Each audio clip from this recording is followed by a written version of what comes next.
All right, so what's your trail name? I'm Rolly. And where are you from, Rolly? I'm from Austin, Texas. Austin, Texas. And what are you doing? I'm hiking the AT. Okay. About to hit 2,000 miles today. All right, you're almost near the end. Yep. Okay, well, how do you feel about wet rocks, Rolly?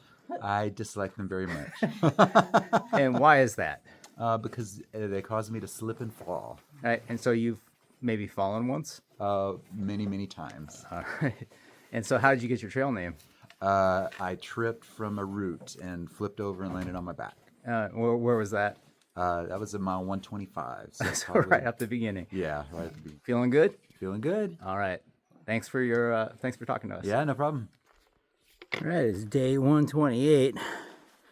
We've been on the trail for about a mile, climbing up to Spaulding Mountain. And yeah, we're going to eventually head to Route 16, I think, which is a total about 13.2 miles from Spaulding Shelter. So a little bit longer day today, but hopefully with less difficult stuff. This is our climb this morning, and to the top of Spaulding, but it's not too bad, nothing really sketchy. So temps last night in the shelter were about, I think, mid-50s. And I was a little cold. I don't know why. You know, that 30-degree sleeping bag barely makes it, I think, even in the mid-50s. Or quilt. But yeah, just have to put more layers on. I did sleep with my upper fleece, and that helped a lot.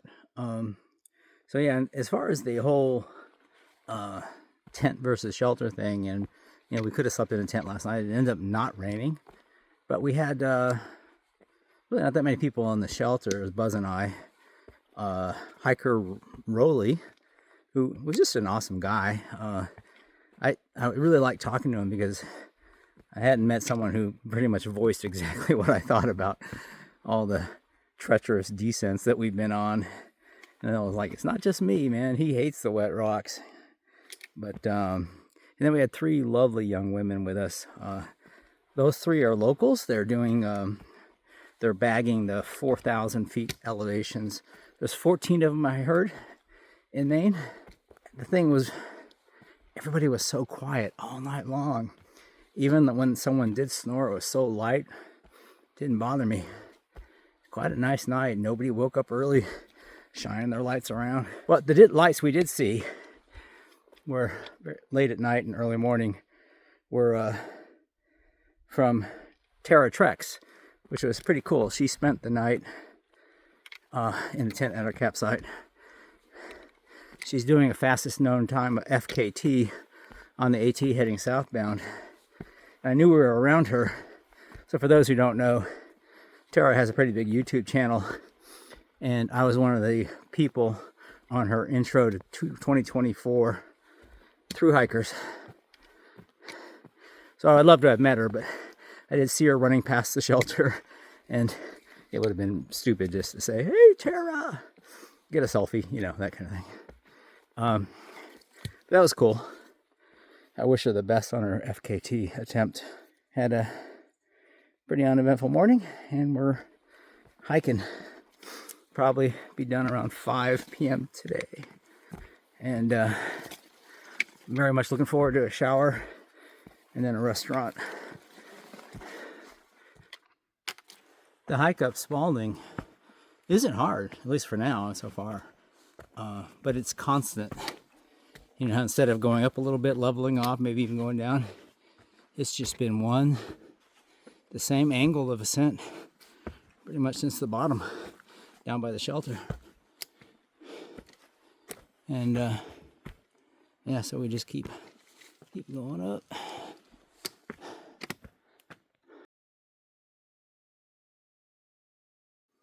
All right, we reached the top. Well, not really the top, because the top is 150 yards up that, which we're not going to do, because why? But the top for us. So, yay. Whew. Yeah, so now that we've passed Spaulding Mountain, I looked on the far out map, and we're heading to Route 27. I incorrectly said 16 earlier. It's about 12 miles, and about 3,000 more feet of elevation climbing. So we've done about 4,000 feet. We will have done about 4,000 feet today, which is a pretty respectable amount of climbing for the day. We'll see how we feel at the end. We have 3 more mountains to climb today. First one's Sugarloaf, which is over 4,000 feet of height, and then North and South Crocker Mountains, which are also over 4,000 feet.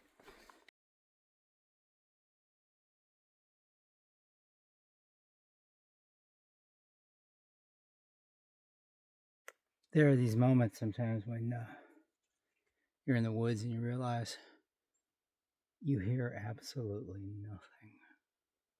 I mean, yeah, you're out of civilization. You don't hear the cars and planes and stuff like that. But nothing. There's no wind. Everything is still.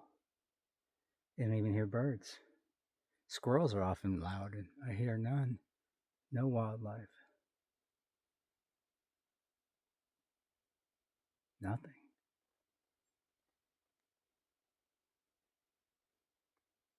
I don't think often in life you get that. Nothing. It's kind of like a lot of time in our shelter last night was I'm laying there and I wake up and I just hear nothing. It was pitch black too, so it'd be like if you're in one of those immersion tanks or something. Anyways, I just took note of it. It's kind of cool. Well, we're a little socked in. You can see all the clouds. But this is our view. I just met a couple other hikers, Moans and Screen Time. And like some of the other hikers we've met, all agreed that the last few days of Maine have been pretty brutal, but that it gets easier now. Not that it's easy, and we'll still have a lot of rocks, mud, and roots, but and there'll be climbing, but nothing as bad as what we've been through. That is until we reach Katahdin, which is going to be, but that's Katahdin. At that point, who cares, right? Especially if you're finishing. But it's going to be epic, so it kind of makes up for it. But I am looking forward to this part being easier.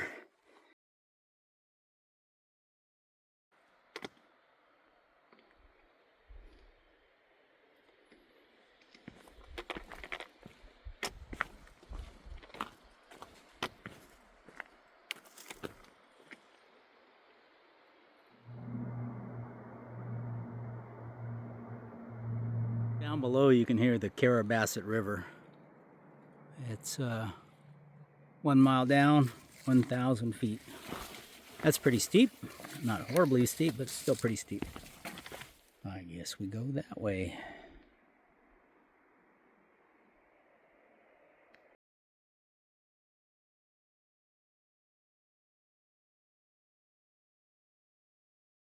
Contemplating life choices again.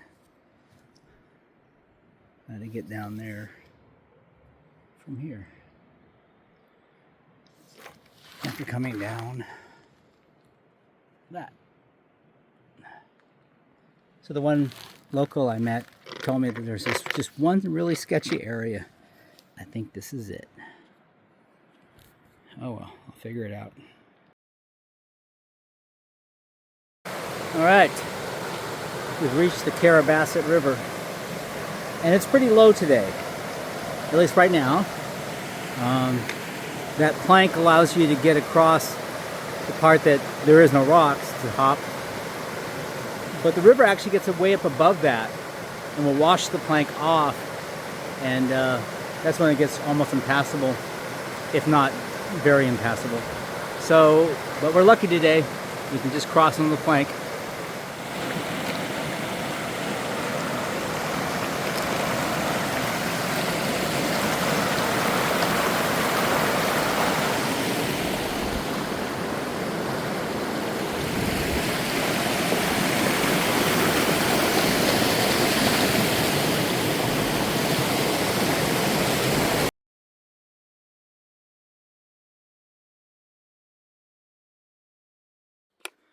Climbing Crocker Mountain, I can tell you, It's really steep. It probably doesn't get picked up on the camera. But that's sharper than 45, or that's more than 45 degrees up. Whew.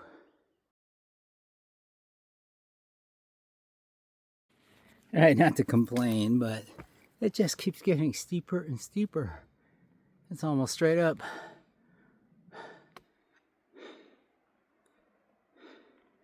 Stopping for a little view. I think that's a ski run on Sugarloaf. And I think actually there's buildings down there where I'm staying tonight. Whew, can't wait.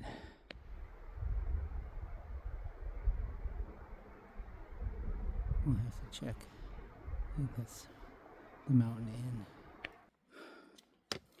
So what's worse? Walking up rocks or walking up roots? I don't know.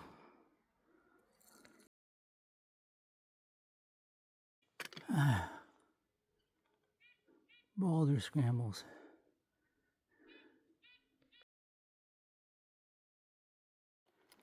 All right. Finally, not easily, made it to South Crocker Mountain summit. Whew. Now I gotta get to North Crocker Mountain, but it's not gonna be as hard. And then it's all downhill. And it's been quite a day, 4,000 feet of climbing.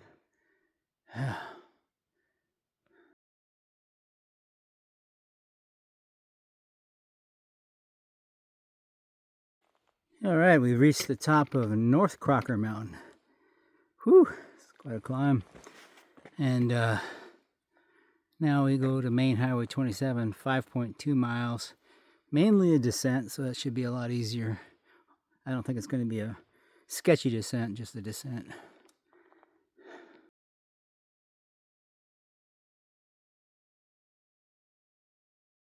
All right, finishing up this day when it's getting dark. It's not totally dark, but the light's helping where you walk into shadows and you can't really see things. So, yeah.